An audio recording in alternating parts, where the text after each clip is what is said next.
Norėtume, kad tas lygis būtų visą laiką, jie mums yra gyvybiškai svarbus. Mes be jų nebūtume atlošę arenui daugumos grandų.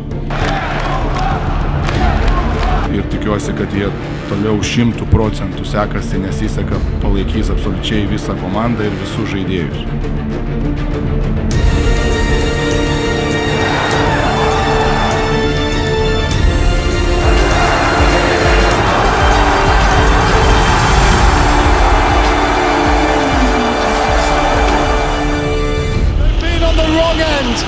This century, and they've finally got the better of their old adversaries. Two of the biggest names in Turkish Airlines EuroLeague basketball have gone head-to-head. Labiausiai reikia sveikinti fanus, kurie, aš galvoju, šitos principingos pergalės laukia jau eilę metų.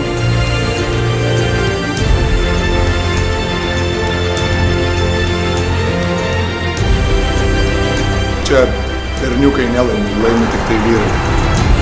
Nieko nereikia sekti. Vienintelis šansas yra išlošti kažką pačiam.